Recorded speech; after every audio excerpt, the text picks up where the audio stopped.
Octavia sighed while trekking along the streets of hell. She had been walking for miles, and she couldn't see the palace anymore. Not that she wanted to go back. They are my best friend. You cannot speak to them that way. Oh, and what are you going to do about it? I will not stand for this anymore. Dad was right about you. You can't go around treating other people like this. I'm leaving. What? You can't just leave. You're a Goetic princess. You have responsibilities here. I don't care anymore. I can't continue living like this. I can't keep watching you hurt the people that I love. Why are you like this? What happened to you to make you so cruel? You wouldn't understand. So go ahead. Be like your father. Choose to leave everything behind for a nymph. The world won't miss you. And neither will I. Very well, then. Farewell, mother. Octavia curtly nodded before leaving her familiar home behind her. In the present moment, the princess returned to reality. She shivered at the memory. She began thinking of her father again, causing her to stop walking. You glanced behind you, noticing that Octavia was no longer walking with you. You wondered what could be the matter. You asked her if something was wrong, to which she quickly and awkwardly responded. Huh? Oh, nothing's wrong. Just bad memories, I guess. Octavia sighed heavily, something painful clearly weighing on her mind. She appeared to shrug it off and walked ahead of you nonchalantly. You awkwardly followed dutifully behind her.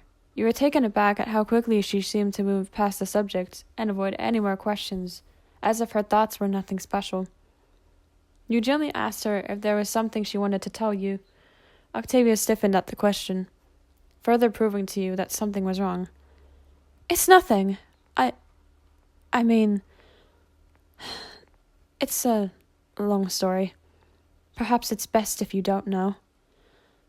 Your worry increased at her abrupt response, and you frowned. You didn't want to pry, but you could tell that Octavia was upset, and you wanted to find out why. You wanted to help your best friend and love interest. Yes, it was true. You fancied Octavia.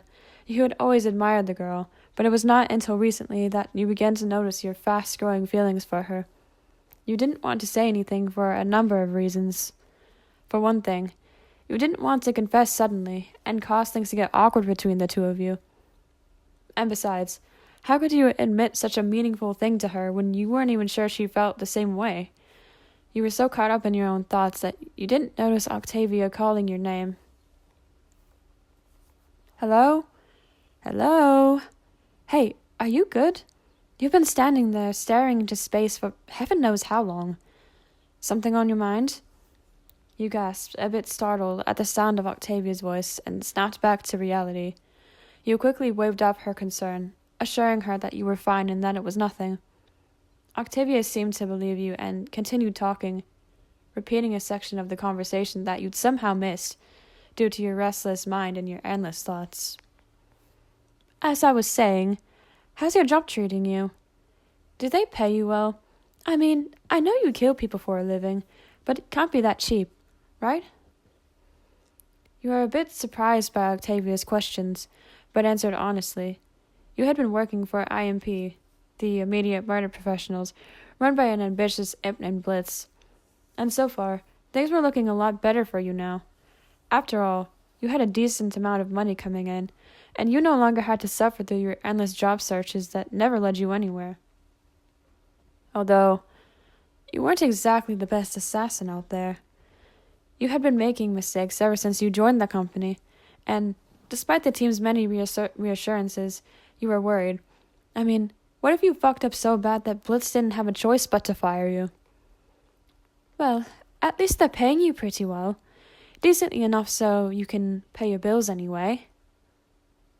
What? What is it? Octavia asked, noticing your expression. She knew that look all too well. You admitted to Octavia that you felt like you weren't being the best employee that you could possibly be. You felt useless and pathetic. What? So what if you fuck up sometimes? You're not perfect, you know. And from the sounds of things, nobody expects you to be. You looked at her, uncertainly, obviously not believing her for even a second. Truthfully, you thought you were the worst assassin to ever exist. No, you're not. Hey, look at me. You are not pathetic, and you are certainly not weak. And above all else, you are not the worst. Trust me, there are far worse people in hell. And honestly, you're not even bad. In fact, you're my favorite person to talk to in all of hell. You felt a blush creeping onto your cheeks, and you felt your face getting hot. You hoped Octavia wouldn't notice how red you were. Thankfully, she didn't seem to pick up on it, and continued to walk with you. You couldn't believe you'd just heard her say that. You felt so happy hearing those words from her. And if it was all true, there must be some feelings there, right? Still, even if it was progress, you couldn't be certain. It might just mean she thought of you as her best friend, and still, you hoped for something more. Though unsure of your own feelings, you couldn't deny the spark that you felt between the two of you. I suppose I should drop you off then, Octavia said, breaking through your thoughts once again. Looking up, you noticed that you had arrived back at IMP. The two of you were standing just at the front entrance. You nodded in reply, feeling a pang of sadness as you realized that it was time to go. You had felt the same disappointment before, but it seemed even stronger now. You looked back at Octavia, unable to control your longing gaze. You could feel yourself already getting lost in her eyes. She was so fucking beautiful, and you couldn't help looking at her. You knew you should go inside, yet your heart was longing to stay with her. Eventually, you turned your eyes away from her and waved goodbye. I'll be seeing you tomorrow, then? Octavia asked. God, you were so in love with her voice. It was so calming, yet regal at the same time. You never got tired of hearing it. Perhaps that's why you let her talk so much and barely said a word. You responded, assuring her that the two of you would see each other the next day. Octavia smiled, waving one final time as she walked away. You watched her go, silently wishing you could have said more. Damn it, you thought quietly.